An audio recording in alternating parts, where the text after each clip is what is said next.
வாழைக்கலையில் டீச்சராக இருக்கேன். 20 இயர்ஸாக நான் வந்து டீச் பண்ணிட்டு இருக்கேன்.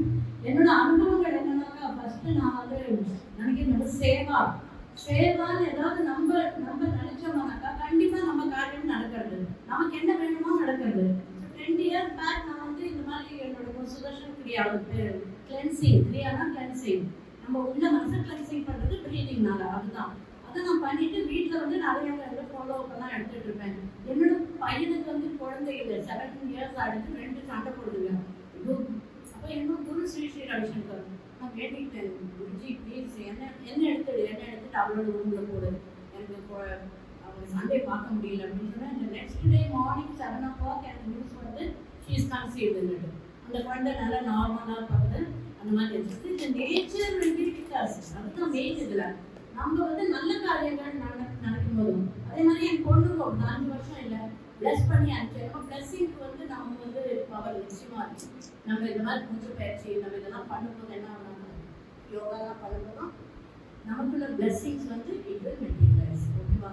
நான் வந்து இங்கே ஃபர்ஸ்ட் முத்துக்குமார் சுவாமியை மீட் பண்ணும்போதும் என்னுடைய குருநாதர் அவர் வந்து சொன்னார், இங்கே போனீங்க, இங்கே போனால் உங்களுக்கு நிறைய சர்வீஸ் இருக்கும், நீங்கள் சர்வீஸ் ஓரியன்டாச்சு போங்க அப்படின்னு. அந்த ட்ரெயினில் படிச்சுட்டு இப்படி காட்டணும் அப்படின்றத ஐ வாண்டட் ரிசன்ட். அதே மாதிரி அவங்க வீட்டுக்கு போனேன், உப்புமாலாம் கொடுத்தாங்க, எல்லாம் சாப்பிட்டுட்டு ஜம்முன்னு காரில் கொடுத்துட்டு வராங்க. அவரெல்லாம் புது அனுபவமாக இருக்கேன். பிகாஸ் மை மைண்டு சேவா மைண்டில் போயிடுது. புரியுதா? எவ்வளோ ராஜபாஜெல்லாம் பண்ணிட்டு இருந்தாங்க. அப்புறம் வீட்டுக்கு வந்ததும் அதுக்கப்புறம் அவங்க இங்கே வந்தாங்கன்னா 20 பேர் 100 பேர் 150 பேர் இருக்காங்க. ஸோ இந்த சேவா பண்ண என்னன்னாக்க எல்லாமே நடக்குது. நேற்றுக்கு எனக்கு முட்டு வலி நடக்கவே முடியல, வாக்கிங் போக முடியல, அந்த மாதிரி இருந்தது. ஸோ இன்னைக்கு காத்தால அவங்க ஃபோன் பண்ணி அவங்க கூப்பிட்டாங்க, நான் வரலன்னு சொல்ல மாட்டேன், எப்படியாவது வந்துடுவேன். நான் ஒரு ஆட்டோ பிடிச்சிட்டு வந்தேன், ஃபுல்லாக குதிச்சேன். என்னாச்சு? ஒன்றுமே ஆகலை. பார்த்தீங்களா? போயிடுது. That will happen. அது என்னோட எக்ஸ்பீரியன்ஸ். ஓகே, ப்ரீத்திங் டெக்னிக், நம்மளுடைய பாடி, யோகா, மெடிடேஷன், பிராணானா நம்ம சட்டில் லைஃப் ஆஃப் எனர்ஜி, அதை எப்படி எலிவேட் பண்ணுறது. பிராணா லெவல் கம்மி ஆக நம்ம நெகட்டிவ் தாட்ஸ் நிறைய போயிடும். அதுக்கப்புறம் நிறைய டிப்ரெஷன்லாம் போகப்பட்டவங்கன்னா இந்த பிராணா லெவல் கம்மியாகும். பிராணம் போயிடுச்சுன்னா சொல்லுவாங்க, மூச்சு நின்றுன்னு சொல்ல மாட்டாங்க. எதாவதுனா பிராணா வந்து சட்டில் லைஃப் ஆகுது, மூச்சை விட இன்டீரியராக இருக்கிறது. ஸோ அந்த பிராணம் பற்றி நமக்கு தெரிஞ்சுக்கணுமா வேண்டாமா? மற்றவங்க பற்றியெல்லாம் பேசிட்டு இருக்கோம், அரட்டை அடங்கம் நடக்குது எல்லா வீட்லையும். அது நம்ம அதை விட்டுட்டு நம்மளை பற்றி ஃபர்ஸ்ட் திங்க் பண்ணணும் இல்லையா? ஸோ இந்த பிராணா லெவல் பண்ண நம்ம மைண்ட் கிளென்சிங் ஆகிட்டே இருக்கும், கிளீனிங். ஸோ மைண்ட் கிளீன் ஆனால் தான், பிகாஸ் நம்ம போகும்போதும் இந்த பாடி வந்து இட்ஸ் ஃபார் அர்த். இந்த பாடியில் வந்து இது வந்து பூமிக்கு தான் சொந்தம்.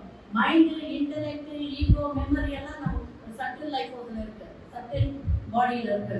அது காசல் பாடி. அப்போ அதுதான் அந்த ஆத்மா. ஸோ அந்த ஆத்மாவுக்கு கொண்டு போகிறதுக்கு இது ஒரு வழி. சரியா? ஸோ அதே மாதிரி நான் என்ன சொல்ல வரேன்னா, நம்ம நினச்சது நம்ம குழந்தை வேணும்னா கிடைக்கிறது. என் பொண்ணுக்கும் அதே மாதிரி ப்ளஸ் பண்ணி எனக்கு கிடைச்சிருக்கு. அதுக்கு ஒரு பையன், அவனுக்கு ஒரு பொண்ணு, நல்ல டான்ஸர். இன்னைக்கு டான்ஸ் ஆடும்போது நான் பாரு என்ன பேத்தியே நினச்சிட்டு இருந்தேன் நான். ஸோ அது மாதிரி எல்லாம் நல்ல சூப்பர் குழந்தைகள் பார்ப்பாங்க. This is for sure. மைண்டை க்ளீன் பண்ணிக்கணும். எப்படி க்ளீன் பண்ணுது? உடம்பு சோப் வச்சு க்ளீன் பண்ணலாம். ஒன்றுக்குள்ள ப்ரீதிங் பண்ண க்ளீன் ஆகி நல்ல ஒரு இது வரும்போதும் நம்ம போகும்போது நமக்கு வந்து அந்த கடவுள்கிட்ட கனெக்ட் ஆகிடுவோம். கடவுளோட பேர் தான், கடவுளோட இதுவும் அந்த ஓம் நம சிவாய சாண்டிங் பண்ண அந்த ஓம் நம சிவாய சாண்டிங் தான் வரும். அதை விட்டுட்டு நாயவோ கோழியவோ இதே நினச்சிட்டு இருந்தோம்னா கோழி பண்ணையாக தான் வரணும் அடுத்த ஜென்மத்தில். ஃபார் ஷுவர் கடைசியில் என்ன தாட்? பிகாஸ் நம்ம இப்போ நைட் இன்னைக்கு படுத்துட்டு இருக்கும்போது என்ன தாட் இல்லை, லாஸ்ட் தாட் என்ன வருதோ மார்னிங் பார்த்தீங்கன்னா அதே தாட் தான் வரும். என்ன எக்ஸ்பீரியன்ஸ் பண்ணிப்பாங்க. வீட்டில் ஏதாவது சண்டை போட்டுருந்தோம்னாக்கா அந்த சண்டை தான் முதல்ல வரும். இல்லை சண்டை நல்லா கல்யாண விஷயம்லாம் பேசி அந்த மாதிரிலாம் இருந்தோம்னா ஃபர்ஸ்ட் தாட் அதான் வரும். டெத்தும் அதே தான், லாங் டீப் ஸ்லீப். அதுதான். ஸோ நெக்ஸ்ட் ஜென்மம் வந்து அதே வந்து தொடரும். அதுக்கு முன்னாடி ட்ராப் யுவர் பாடி. அந்த ஃபர்ஸ்ட் பாடி நம்ம விட்டுட்டு நம்ம ஆத்மாக்கு மெடிடேஷன் பண்ணி நம்ம இதை கொண்டு வந்துருக்கோம். ஃபார் ஷுவர் இது வந்து என்னோட எக்ஸ்பீரியன்ஸ். இதெல்லாமே 72 இயர்ஸ் ஆகுது இப்போ எனக்கு. ஆனால் எவ்வளோ ஆக்டிவாக இருக்குது பார்த்தீங்களா? பாடி வந்து நம்ம சொன்ன மாதிரி உடம்பு ரொம்ப முக்கியம் இல்லைங்களா? உடம்பு இல்லைனாக்கா ஹெல்த் இஸ் வெல்த். அதுதான் சும்மா பேங்க் அக்கௌண்ட் வச்சுன்னு என்ன பேசலாம், அது எடுக்க கூட போக முடியாது. ஏதாவது நல்ல விசேஷம்னா நடக்க கூட முடியாதுன்னா நான் வேண்டிக்கிட்டேன், இந்த முதல்ல எனக்கு இப்படி பண்ணி கொடுத்தேன், பண்ணிட்டீங்க Guruji, I wanted to go அப்படின்ட்டு அந்த மெசேஜை பார்த்தோன்னே எனக்கு இது வரணும்னு. ஸோ இந்த ஆப்பர்ச்சுனிட்டிக்கு ரொம்ப தேங்க்ஸ் சார். அதனால எல்லாருமே இதில் வந்து இன்வால்வ் ஆகி நம்ம வந்து வீட்டில் உட்காந்துட்டு எவ்வளோ நினச்சிட்டு இருக்கக்கூடாது. அது சும்மா waste. It's a waste, sheer waste of time and energy. அவ்வளோதான். ஸ்ட்ரெஸ்ஸுன்னா என்னது? Less time, more work, no energy. அதான் stress. Less time, no time கிடையாது நமக்கு. மோர் ஒர்க் வேணும். நமக்கே ஒர்க் இருக்கு, பட் அதுக்குள்ள பலம் இல்லையே. ஏன் கம்ப்யூட்டரில் தான் ஒர்க் பண்ணிருக்காங்களே.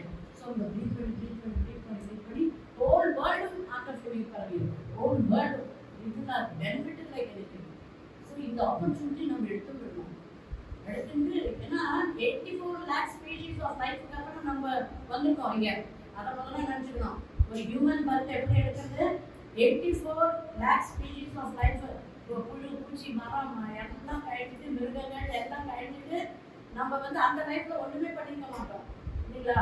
இப்போ இந்த லைஃப்ல ஹியூமன் பர்த் எடுத்தோம்னா இதை கிளீன் பண்ணி சேவா அவர் பண்ணி ஒரு எக்ஸாம்பிள் குமாரசாமி. ஸோ நம்ம எல்லாரும் அதுக்கு சப்போர்ட்டிவா இருக்கணும். இருக்கலாமா? மானிட்டரி பெனிஃபிட் கொடுக்கலாம், நம்ம உடம்பால ஏதாவது கழிக்கலாம். இது வந்து நல்ல லிஃப்ட் பண்ணணும். இது மாதிரி யார் பண்றாங்க? தனியாக நம்ம எடுத்து பண்ண முடியுமா? ஒன்றும் பண்ண முடியாது. பேங்க் பேலன்ஸ் பண்ணால் வச்சுருக்கலாம்.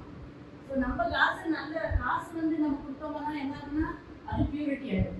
நம்ம காசு பியூர் ஆகிடும். அன்னதானம் பண்ணினோம்னாக்கா அன்னம் இதாகிடும். ஸோ வஸ்திரதானம் பண்ணினோம்னா நம்ம உடம்புல வஸ்திரம் எல்லாமே கிளீன் ஆகும். ஸோ வாட் எவர் நம்ம கொடுக்குறோமா அது வந்து எல்லா விதத்துலையும் இது ஒரு சப்போர்ட்டிவாக நம்ம எல்லாருமே இருக்கிறது அவசியம். ஓகேவா? ஸோ இந்த சேவா மென்டாலிட்டி வரும்போது what ever you think will happen, the nature will be with us. இது ஒன்று பாயிண்ட் எடுத்துக்கணும்.